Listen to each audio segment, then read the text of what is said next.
오늘 8월 둘째 주 주일을 맞이하고 예배하러 나온 여러분들을 주님의 이름으로 환영합니다. 어제가 삼복더위 중에 이제 말복이었으니까 이제 시기적으로 좀 덜 더운 날이 올 것입니다. 그런 가운데서도 우리의 믿음은 식어지지 않기를 원합니다. 한번 옆에 분하고 인사하겠습니다. 잘 오셨습니다. 우리의 믿음은 식지 맙시다. 벌써 인사가 식은 듯한 인사. 다시 한번 옆에 분하고 인사합시다. 우리 믿음은 식지 맙시다. 할렐루야. 창세기는 12장부터 마지막 50장까지 4명의 족장을 배경으로 하고 있습니다.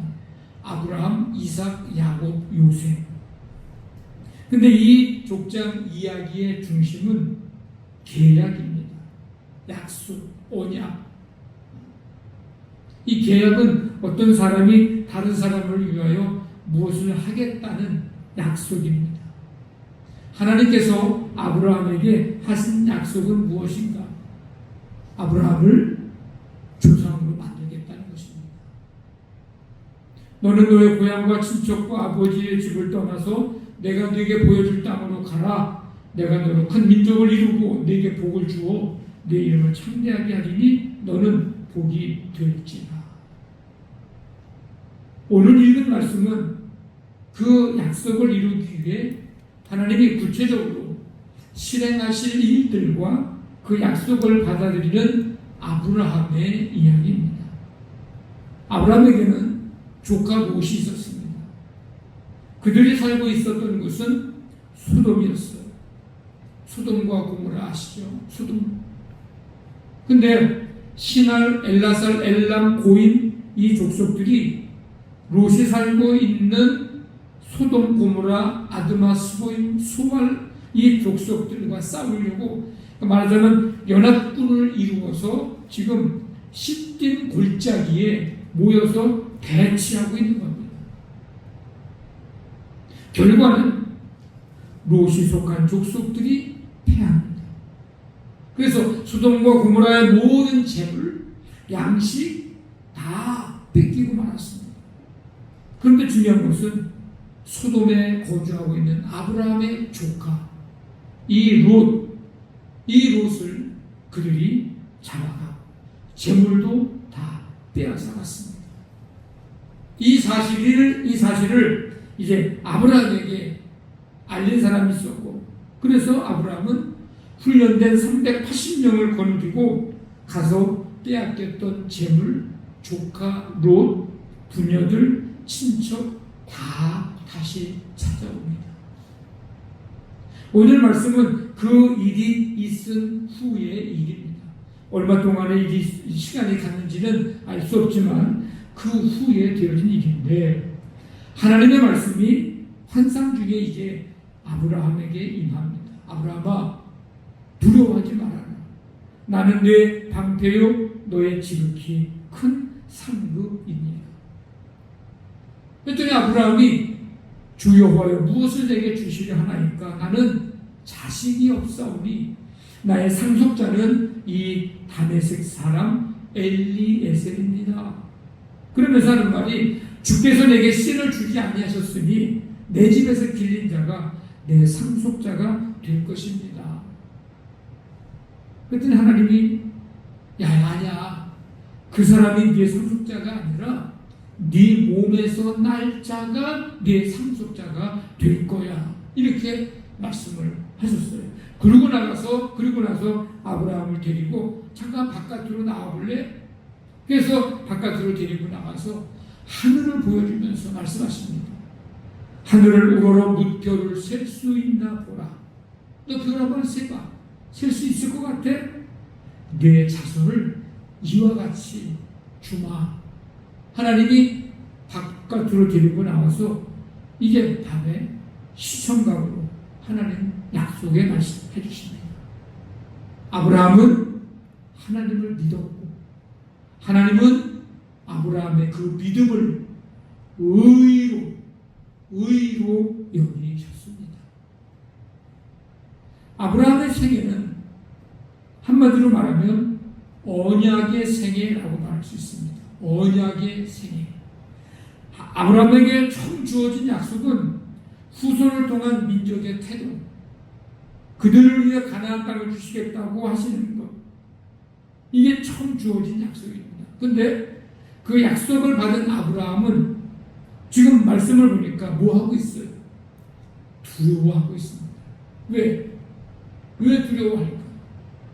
첫째 이유는 북방 그 4개국의 연합군이, 물론 아브라함이 가서 롯도 조카도 데려오고 친척도 데려오고 뺏긴 재물도 다 데려오고 찾아오기는 했지만, 언제 이 연합군이 다시 그 강력한 힘을 가지고 재정비해서 쳐들어올지 모르는 그런 상황이기 때문에 두려워하는 마음이 생기는 거죠. 또 한 가지는 후손에 대한 약속을 주셨는데 아브라함과 사라는 점점 어떻게 돼요? 늙어가고 있고, 그래서 이 땅을 내 자손에게 주리라고 하는 약속의 성취는 점점 현실과 멀어진다고 생각하니까 어떻게 돼요? 아브라함의 마음은 초조해져 두려움을 느꼈던 겁니다. 그래서 하나님이 내 씨를 주지 않는데 어떻게 내 상속자를 누구를 삼습니까? 집에서 기르니 엘리에셀 다메섹 사람, 이 사람이 내 상속자가 될 겁니다. 이 정도까지 얘기한 거 보면 아브라함의 마음에는 지금 초조하고 두려운 마음을 지금 가지고 있는 거예요. 그래서 하나님께서 아브라함에게 환상 중에 말씀하시는 거예요. 아브라함아, 두려워하지 말아라. 나는 내 방패요. 야, 북방국 연합군들이 쳐들어온다고 해서 두려워할 거 없어. 나는 너의 방패야. 내가 지켜줄게. 나는 지극히 너의 큰 상급이니라. 위로의 메시지, 격려의 메시지, 용기를 주는 메시지를 환상 중에 아브라함에게 말씀을 통해서 주시는 거예요. 아브라함의 마음이, 생각이 두려움에 사로잡혀 있기에 하나님은 말씀으로 확신시켜 주십니다. 하나님이 어떤 위험에서도 지켜주시겠다는 거예요. 나는 네 방패다. 내가 너의 보호자가 되어 주시겠다는 겁니다. 내가 너를 크게 만들어 주겠다. 너의 지극히 큰 상급이니라. 왜 하나님은 이렇게 아브라함에게 환상 중에 나타나셔서 말씀을 하셨을까? 왜 아브라함에게 위로, 격려, 용기의 메시지를 주셨을까? 아브라함이 후손을 주시지 않으니까 내 집에서 길리운 자, 내 상속자가 될 겁니다 말하고 있는 그 아브라함에게 그래 할 수 없다. 그를 네 상속자 삼으라 이렇게 얘기하지 않으시고, 아니야, 네 몸에서 날 자가 네 상속자가 될 거라고 왜 하나님은 아브라함에게 말씀해 주셨을까? 왜 아브라함에게 말씀만 하셔도 될 것을, 야, 믿고 싶으면 믿고 말고 싶으면 말고 네가 알아서 해, 그래도 될 걸 굳이 밤에, 어두운 밤에 밖으로 데리고 나가서 하늘을 보여주면서 별을 한번 세워보라고, 셀 수 있는지, 너의 자손을 이와 같이 할 것이다라고 굳이 그렇게까지 약속을 확인시켜 주셨을까? 왜 그랬을까? 여러분들 생각할 때 왜 그렇게 하신 것 같습니까? 이유가 있지 않을까요? 무슨 이유가 있을까? 그것은 바로 기대가 있기 때문에 그렇습니다. 한번 해봅시다. 기대. 우리가 누군가에게 무슨 일을 맡기거나 임무를 줄 때에는 그 사람이 그 일을 해낼 수 있을 것이라고 하는 기대가 있기 때문입니다. 부모가 자식에게 잔소리하고 야단치고 매를 드는, 물론 감정 섞인 어떤 부모의 욕심, 대리만족 이런 특별한 경우를 제외하고 상식적으로 생각할 때 부모들이 그렇게 하는 이유는 뭐가 있습니까? 왜 그런 거예요? 자녀들을 향한 기대가 있기 때문에 그렇습니다. 선생님이 제자들에게 지식도 가르치고 삶도 가르치고 인생도 가르치고 이렇게 자랐으면 이런 사람이 되었으면 하는 기대가 있기 때문에 가르쳐줍니다. 예수님의 공생의 사역을 시작하면서 제자들을 부르셨는데 부르실 때에는 그들을 통해서 구원의 역사를 이루고 하나님 나라 세워가려고 하는 기대가 있었기 때문에 그들을 제자로 부르십니다. 기대하지 않으면 일을 맡기지도 않을 것이고요. 이러쿵 저러쿵 말도 하지 않을 것이고 요구도 하지 않을 것입니다. 기대가 있기 때문에 조언도 하고 기대가 있기 때문에 다양하게 요구도 하는 것입니다. 하나님께서 아브라함에게 기대하시는 것이 있었기 때문에 환상 중에 다시 나타나시기도 하고 12장에서 말씀하셨으면 그걸로 끝. 너 그 다음에 믿으려면 믿고 말라면 말고 네가 알아서 해. 그리로 되셨을 텐데 12장에서 아브라함에게 찾아오신 하나님이 15장에서 다시 환상 중에 말씀을 하셨어요. 위로와 격려와 용기의 메시지를 주십니다. 네 몸에서 나는 자가 상속자가 될 거라고 약속을 하시면서 그것도 모자라서 별을 보여주면서 이렇게 자손을 주겠다고까지 하셨습니다. 아브라함을 향한 하나님의 기대. 그건 뭘까? 하나님께서 아브라함을 향해서 기대하고 계신 것은 뭘까? 그것은 바로 믿음입니다. 한번 해봅시다. 믿음. 왜 믿음을 기대하셨을까? 얼마든지 다른 것을 기대하셔도 됐을 텐데 솔로몬이 일천 번제를 드린 것처럼 수많은 짐승을 번제로 드리게 한다든지 아브라함이 가지고 있는 짐승도 팔고 가진 소유도 다 팔아서 내게 다 가져오라고 하시든지 내가 가지고 있는 땅을 달라고 하시든지 나를 위해서 멋진 제단을 화려한 제단을 아름다운 제단을 만들라고 하시든지 다른 요구와 다른 기대도 얼마든지 하셨을 텐데 하나님은 아브라함에게 그와 같은 것들을 원하시지 않고 기대하시지 않고 딱 하나를 기대하셨는데 그게 바로 믿음을 기대하신 거예요. 왜일까? 사실은 한 번 이번만이 아닙니다. 전에도 그랬고요. 나중에도 그랬던 적이 있습니다. 전에는 언제예요? 12장에서 처음에 하나님이 아브라함을 찾아오셨을 때 갈대우르를 떠나고 하란을 떠나게 하시고 가나안 땅에 오게 하시려고 말씀하셨을 때 75살 때 그때 하나님께서 아브라함에게 말씀하시면서 기대하셨던 것이 하나가 있어요. 하나님의 약속의 말씀을 붙들고 내가 네게 지시할 한 땅으로 가라. 그 말씀을 붙들고 따라가는 아브라함의 믿음을 기대하시고 하신 말씀입니다. 그때 아브라함은 하나님이 기대하신 대로 말씀을 따라가는 믿음을 보여줍니다. 12장 4절 이에 아브라함이 여호와의 말씀을 따라갔고 내가 너에게 지시할 땅으로 가라. 그러면 너가 가면 내 말만 듣고 가. 그러면 거기 가면 내가 기가 막힌 집 하나 만들어놨어. 너가 살 거야. 뷰가 기가 막힌 곳에 너의 집 내가 마련해놨어. 걱정하지 말고 가. 그런 말씀을 한마디도 안 하시고 가라고만 하셨거든요. 근데 아브라함은 여호와의 말씀을 따라갔고 이제 뒤에 창세기 22장에 이삭을 모리아의 한 산에서 번제로 드리라고 하셨을 때에도 하나님께서 기대하셨던 것은 하나였습니다. 히브리서 11장 말씀처럼 아브라함은 누가 봐도 잉태할 수 없는 상황에서도 생명을 잉태하게 하신 하나님, 생명을 창조하신 하나님, 또한 이삭을 죽은 자 가운데서도 능히 다시 살리실 줄 믿고 만드신 하나님이 죽은 자를 살리시지는 못할까? 이 믿음 가지고 이삭을 드리는 아브라함의 믿음.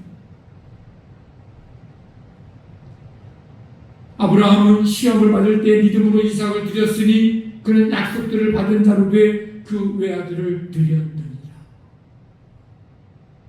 이삭을 드린 사건 후에 하나님께서 아브라함에게 이렇게 말씀하십니다. 야, 네가 네 아들, 네 독자까지도 내게 아끼지 아니하였으니 내가 이제야 네가 하나님을 경외하는 줄을 아노라. 하나님이 기대하신 것은, 요구하신 것은 이삭이 아니에요. 하나님이 기대하신 것은 믿음의 믿음. 하나님을 어떤 상황에서도, 어떤 요건, 환경 속에서도 하나님을 믿는 믿음을 하나님은 아브라함에게 기대하신 거군요. 그때 아브라함은 아들 이삭을 드리는 믿음을 보여주었습니다. 하나님께서 아브라함에게 믿음을 기대하신 이유는 뭘까? 하나님과의 바른 관계는 믿음이 있어야 하기 때문입니다. 하나님과 나와의 관계는, 하나님과 나와의 관계를 맺는 방법, 맺는 것 딱 하나. 그거는 믿음입니다. 믿음만이 하나님과 나와의 관계를 바르게 맺을 수 있는 거예요. 그거를 오늘 하나님이 뭐라고 말씀하셨어요? 6절에 아브라함이 믿으니까 하나님이 뭐라 그랬어요? 의로 여기셨다. 이게 뭐예요? 야, 이제 너하고 나하고의 관계가 맺어진 거다. 그런 뜻입니다.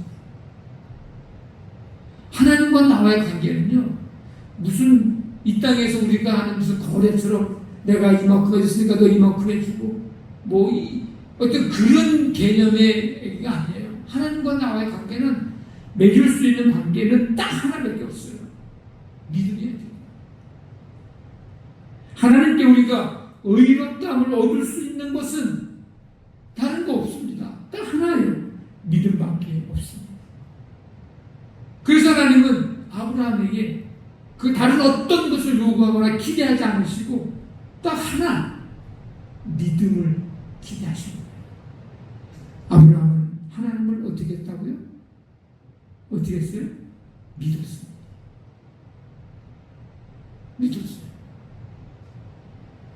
하나님은 믿었어요. 하나님을 믿었어요. 그러니까 하나님을 믿으니까 그분이 하시는 말씀도 믿었습니다. 하나님을 믿으니까 그분이 하시는 약속도 믿었습니다. 하나님은 아브라함의 그 믿음을 의로 여기셨습니다. 옳다고. 그게 바르다고. 아브라함이 했던 그 어떤 행위나 고백이 아니라 믿었기 때문에. 이 믿음이라고 하는 말은 히브리어로 아만이라고 하는 말인데, 믿다, 신뢰하다, 확신하다, 의지하다. 하나님이 아브라함에게 기대했던 것은 바로 이 믿음입니다.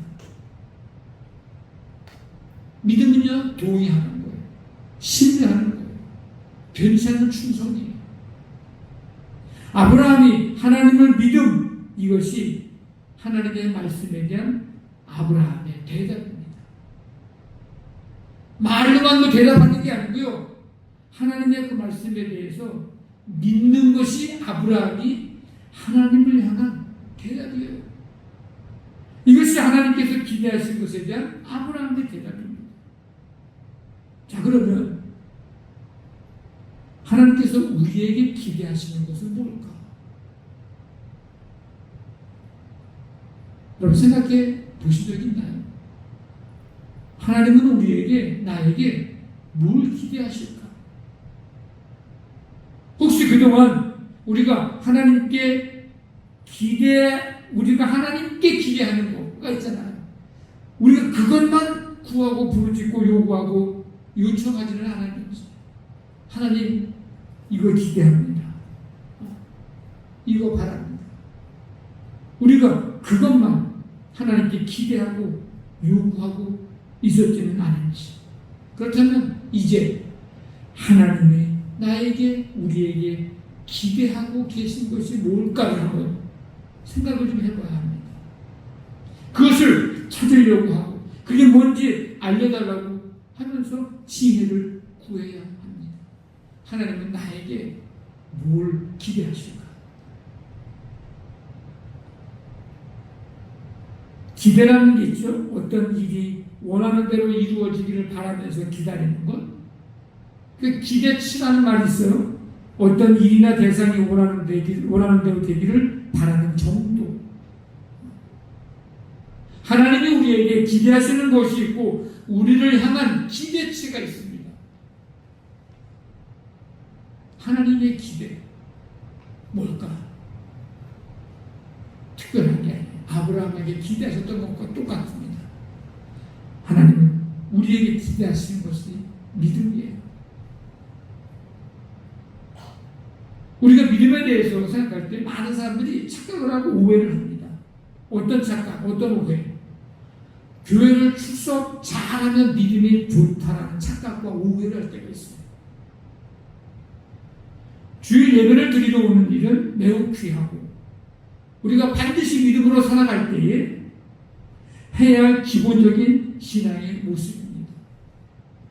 하지만 이 예배당에 오는 것과 하나님을 믿는 것, 하나님과 동행하는 것은 같을 수도 있지만 다를 수도 있습니다.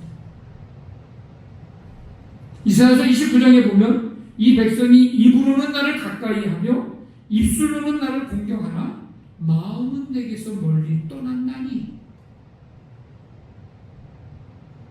교회에 오는 것에서 멈추지 말고 교회에 오는 것을 목적으로 하지 말고.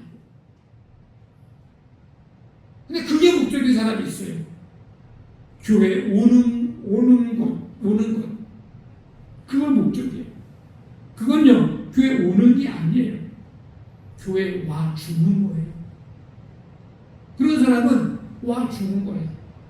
남편 때문에, 아내 때문에, 뭐 때문에 한번 와 주는 거예요. 혹시 우리가 주일마다 교회 와 주는 그런 모습은 아닌가? 우리는 매일매일이 하나님을 예배하는 예배자로 살아야 하는 삶이지, 일주일에 한 번 주일에 교회 와주는 삶이, 교회 왔다 가는 걸 목적으로 하는 삶을 사는 사람들은 아닙니다. 하나님은 우리에게 그걸 기대하지 않습니다.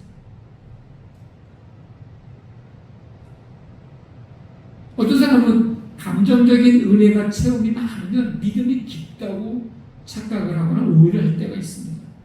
우리가 예배 중에 찬송할 때, 기도할 때, 말씀 들을 때, 감동이 되고, 때로는 눈물도 나고, 때로는 소름도 돋고, 때로는 좀 마음도 뜨겁고, 이런 경험을 한두 번씩은 해봤을 거고, 또 하고 있을 겁니다. 주의할 것은 오래 못 간다는 거예요. 받은 은혜는 반드시 결단으로까지 나아가야 하고, 순종으로까지 나아가야 하고, 그럴 때 그 은혜가 오래 갈 뿐만 아니라 믿음이 깊어지고 흔들리지 않게 됩니다. 잠깐의 어떤 감정적인 그런 은혜 체험, 하나님은 그걸 기대하는 게 아니에요. 그 받은 은혜를 결단하고 순종에까지 나아가는 것, 하나님이 기대하시는 것, 그 믿음, 그거죠. 어떤 사람은 성경 지식이 많으면 믿음이 강하다고 생각하는 사람이 있습니다. 그런데요, 물론 성경 지식 중요합니다. 많이 알면 알수록 좋죠. 근데 놀라지 마십시오. 사탄도 성경을 너무 잘 알아서 성경 구절을 가지고 사람들을 미혹하고 유혹한다는 거죠. 예수님도 성경을 가지고서 유혹을 했어요. 사단이. 성경을 많이 알아야만 믿음이 좋거나 강한 것은 아닙니다. 아는 것에 그치지 말아야 하고 성경을 아는 것에 목적을 두지 말아야 합니다. 성경을 더 많이 알아야 하기 위해서 우리가 힘써야 하죠. 읽기도 하고 듣기도 하고 쓰기도 하고요. 예. 저는 열심히 말씀 찬양을 만들어서 말씀 성경 구절을 암송하고 또 때로는 곱씹고 때로는 하고 있거든요. 여러분들에게는 들려주지 않지만 저 혼자 만들어 놓고 혼자 피아노 치며 혼자 부르면서 하고 있거든요. 나를 위해서. 그런 식으로 그거 다 필요합니다. 근데 더 중요한 것은 아는 것을 내가 믿어야 하고 내가 알고 있는 말씀을 내가 믿어야 되고 그 말씀을 내 삶 속에서 어떻게 하면 하나라도 더 적용하면서 살아갈까 하는 것, 그게 더 중요하다고 하는 거죠. 하나님이 기대하시는 그거를. 어떤 사람들은 사람들의 칭찬을 많이 받으면 하나님께도 인정받을 거라고 생각하는 사람들이 있습니다. 그럴 수도 있지만 그렇지 않을 수도 있습니다. 어떤 사람은 참 신앙이 좋아. 이 칭찬이, 이 평판이 하나님의 평가와도 같을까? 항상 그렇다고 말할 수는 없습니다. 그럴 수도 있지만 그 반대일 수도 있습니다. 무대에서 환호를 받는 배우가요, 감독에게는 NG를 받는 경우가 있다는 것을 기억해야 됩니다. 그러므로 사람들의 칭찬에, 사람들이 하는 말에 우리가 너무 일희일비하지 말아야 합니다. 중요한 것은 마지막 날에 내가 하나님 앞에 섰을 때에 어떤 평가를 받을까가 중요하지 않겠습니까? 우리가 그날을 생각하면서 그 어떤 평가를 받을까를 생각하면서 하루하루 살아갈 때 하나님 앞에 칭찬받기를 기대하면서 또 그렇게 되기를 소망하면서 또 그렇게 살아가는 삶, 그게 더 중요하지 않을까? 여러분, 헌금 생활도 그렇고요, 봉사도 그렇고요, 기도도 그렇고요, 우리가 착각하거나 오해할 때가 많습니다. 여러분, 하나님이 우리에게 기대하시는 것은 그런 것들보다도 다 필요하고 다 해야 되고 우리의 신앙생활 속에 반드시 있어야 될 것이지만 그런 것들보다도 하나님이 우리에게 기대하시는 것은 믿음을 기대하고 계신다.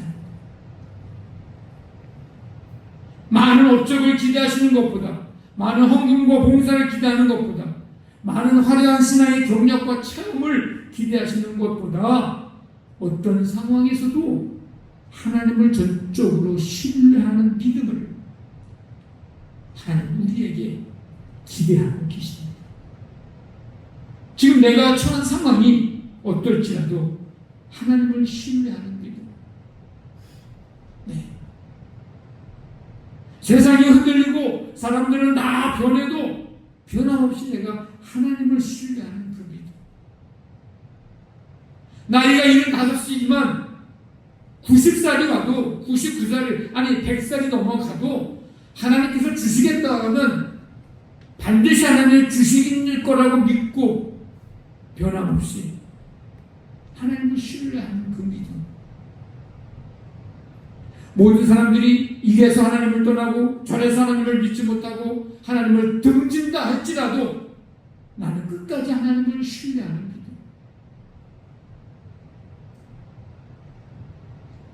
하나님은 우리가 이 세상 살아갈 때 이 믿음 가지고 살기를 기대하고 계십니다. 우리 모두 하나님이 기대하시는 이 믿음을 소유하게 되기를 간절히 바랍니다. 하나님이 우리에게 기대하시는 것은 하나님께서 하신 약속, 이 약속의 말씀을 끝까지 신뢰하는 믿음을 기대하십니다. 여러분, 사탄은요, 우리를 속여도 하나님은 우리를 속이지 않습니다. 사람은 사람을 속여도 하나님은 속이지 않습니다. 우리는 사람과의 약속도 있기도 하고 지키지도 못할 때가 많고 있지만 하나님은 우리에게 약속하신 것은 결코 잊지 않으시고 반드시 지키시는 신실하신 하나님이십니다. 하나님 우리에게 기대하시는 것은 신실하신 하나님의 약속을 끝까지 신뢰하는 믿음, 그걸 기대하고 계십니다. 여러분, 믿음은 다른 게 아니에요. 하나님의 약속을 신뢰하는 거예요. 콩을 가지고 매주를 쓰나요? 그렇게 얘기하는 건요, 다 믿을 수도 있는 거예요. 그건 하나님을 안 믿어도 믿을 수 있는 거예요. 그러나 하나님이 시니까 하나님의 약속은 내 생각에는 불가능하고 내 생각에는 어려워요. 하나님이시니까, 하나님이 약속하셨으니까, 하나님의 말씀이니까 믿고 신뢰하는 거예요.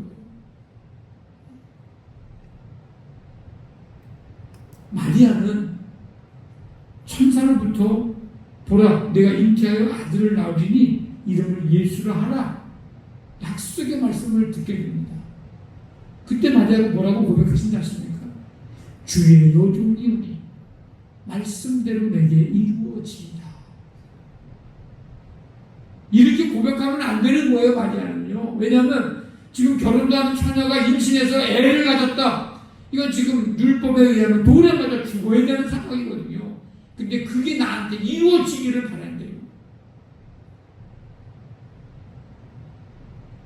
하나님이 우리에게 기대하시는 것은 어떤 상황이 내게 와도 하나님의 말씀이 내게, 나를 통해서 이루어지기를 기대하시는, 약속하신 말씀이 그대로 이루어질 것을 믿는, 신뢰하는 그 믿음을 기대하시는 거예요. 마리아는 그 기대에 부응했던 사람입니다. 그러니까 그를 통해서 예수님이 태어납니다. 히브리서 11장 보면 믿음으로 노아는 아직 보이지 않는 홍수 심판에 대한 경고 심판을 하나님께로부터 받았을 때 하나님께서 약속하신 그 언약을 믿고 명하신 대로 다 준행하였더라. 창세기 6장에 이렇게 보면 명하신 대로 다 준행하였다고 얘기합니다. 하나님이 기대하시고 노아에게 말씀하신 거거든요. 내가 이놈에게 방부지라고 하는 건, 이놈은 분명히 다 때려치고 도망갈 놈이야. 그랬으면 얘기가 났을 거예요. 하나님은 그에게 기대하시는 것이 있었거든요. 내 말 듣고 방주를 지을 거야. 기대에 부응하죠. 근데 이게 사실 쉬운 일은 아닙니다. 여러분, 지금 우리 34도, 37도 막 이 땡볕에 이런 날이 지속되는 이 날 속에 무슨 홍수 심판이 된다고 배를 만들라고 얘기합니까? 어디로 도망가라는 것도 아니고. 그럼 사람들이 하루 건날 배를 만들고 지금 뚝딱거리고 있는 그 노아나 그의 가족을 보면서 사람들이 뭐라고 얘기했겠습니까? 저 사람들 이렇게 된 거 아니야? 그런데 노아는 하나님이 약속하셨잖아요. 그때 너의 가족을 구원하겠다고. 그래서 그날이 언제가 올지 모르지만 이 방주를 그는 명령하신 대로 다 정확한 크기, 그 규빗에 맞게 다 주문행을 합니다. 왜? 하나님이 기대하시는 것이, 하나님의 약속의 말씀을 붙들고 그 말씀대로 하나는 그 믿음, 노아는 그 믿음에 부응하는 그런 사람이 된 거죠.